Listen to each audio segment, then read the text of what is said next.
Mike Mulligan and His Steam Shovel. By Virginia Lee Burton. Who?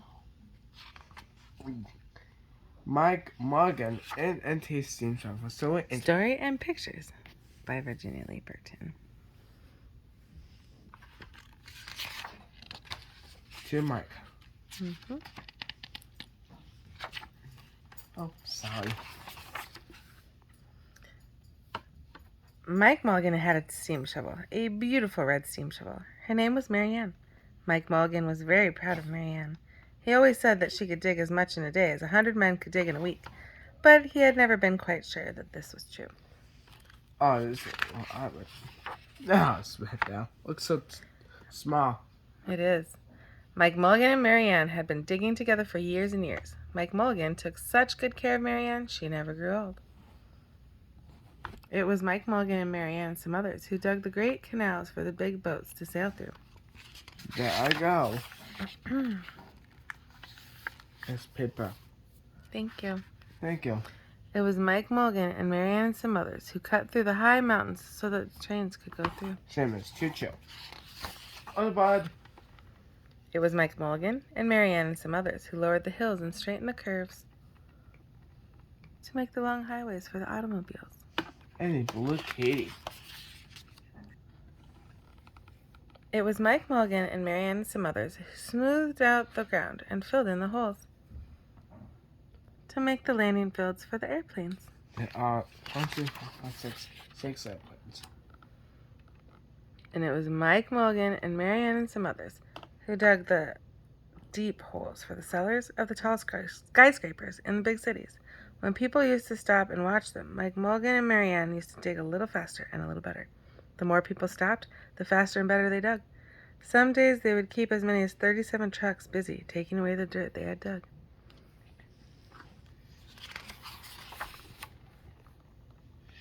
Then along came the new gasoline shovels, and the new electric shovels, and the new diesel motor shovels, and took all the jobs away from the steam shovels.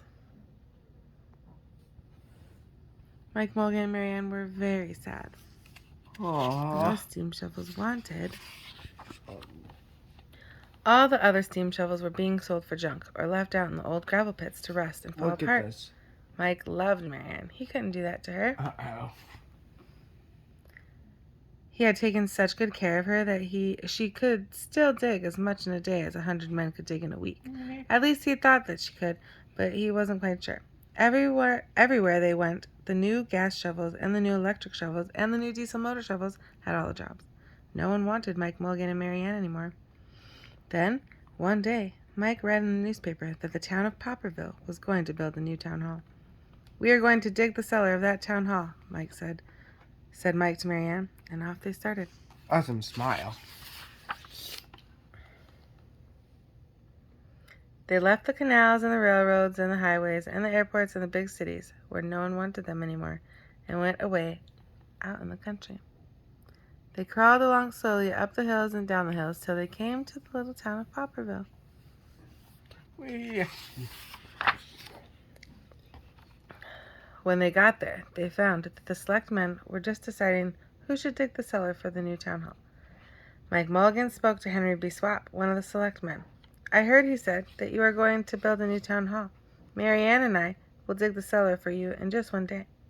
"What?" said Henry B. Swap. "Dig a cellar in a day? It would take 100 men at least a week to dig the cellar for our new town hall." "Sure," said Mike, "but Mary Ann can dig as much in a day as 100 men can dig in a week," though he had never been quite sure that this was true. Then he added, "If we can't do it, you won't have to pay."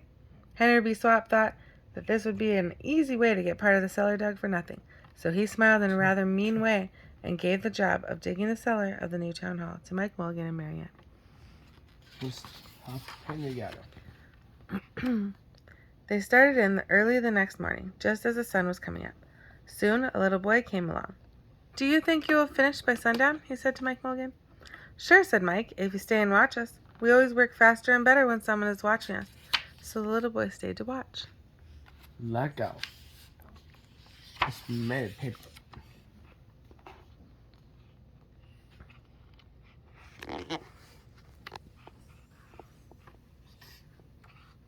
Then Mrs. McGillicuddy, Henry B. Swap, and the town constable came over to see what was happening, and they stayed to watch.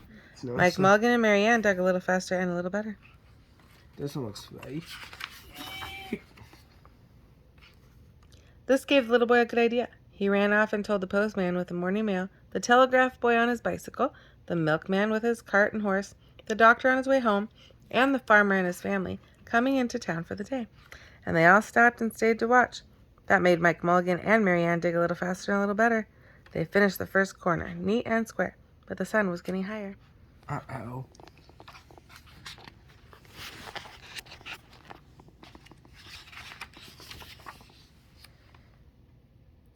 Clang, clang, clang. The fire department arrived. They had seen the smoke, and thought there was fire. Then the little boy said, "Why don't you stay and watch?" So the fire department of Popperville stayed to watch Mike Mulligan and Mary Ann. When they heard the fire engine, the children in the school across the street couldn't keep their eyes on their lessons. The teacher called a long recess, and the whole school came out to watch. That made Mike Mulligan and Mary Ann dig still faster and still better. They finished the second corner neat and square, but the sun was right up in the top of the sky. Thank you. Now the girl who answers the telephone called up the next towns of Bangerville and Bopperville and Kipperville and Copperville and told them what was happening in Popperville. All the people came over to see if Mike Mulligan and his steam shovel could dig the cellar in just one day. The more people came, the faster Mike Mulligan and Mary Ann dug. But they would have to hurry. They were only halfway through and the sun was beginning to go down. They finished the third corner, neat and square. Oh, sorry. Look at them go. Never had Mike Mulligan and Mary Ann had so many people to watch them. Never had they dug so fast and so well. And never had the sun seemed to go down so fast. "Hurry, Mike Mulligan, hurry, hurry," shouted the little boy. There's not much more time. Dirt was flying everywhere, and the smoke and steam were so thick that the people could hardly see anything. But listen. Bang, bing, bang, crash, slam, louder, louder, faster and faster. They're hustling. Then suddenly it was quiet. Slowly the dirt settled down. The smoke and steam cleared away, and there was the cellar, all finished. Bye-bye. I was all floppy. 4 corners neat and square, 4 walls straight down, Mike Mulligan and Mary Ann at the bottom, and the sun was just going down behind the hill.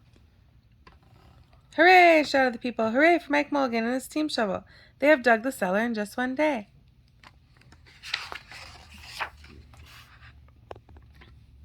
Suddenly, the little boy said, "How are they going to get out?" "That's right," said Mrs. McGillicuddy to Henry B. Swap. "How is he going to get his steam shovel out?"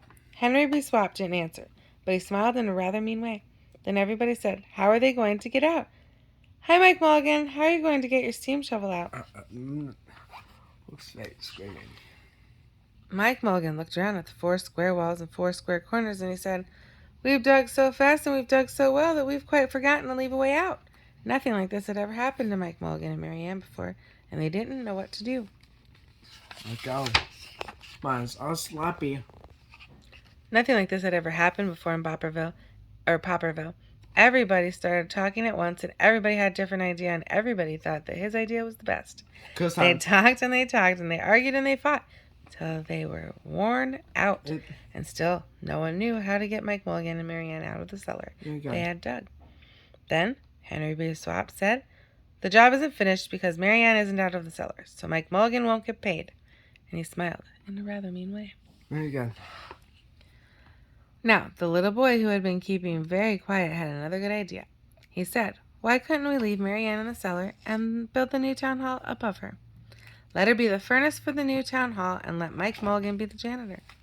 Then you wouldn't have to buy a new furnace, and we could pay Mike Mulligan for digging the cellar in just one day." Very good. Sally. "Why not?" said Henry B. Swap, and smiled in a way that was not quite so mean. "Why not?" said Mrs. McGillicuddy. "Why not?" said the town constable. "Why not?" said all the people. So they found a ladder and climbed down into the cellar to ask Mike Mulligan and Mary Ann. Good. Why not? Said Mike Mulligan. So it was decided, and everybody was happy. Yeah, that's better. They built the new town hall right over Mike Mulligan and Marianne. It was finished before winter. Before winter. Every day the little boy... What was that? I cleaned up the snow. It is. Every day the little boy goes over to see Mike Mulligan and Marianne, and Mrs. McGillicuddy takes him nice hot apple pies. As for Henry B. Swap, he spends most of his time in the cellar of the new town hall, listening to the stories that Mike Mulligan has to tell, and smiling in a way that isn't mean at all.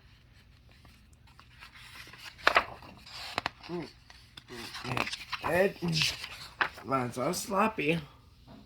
So fun.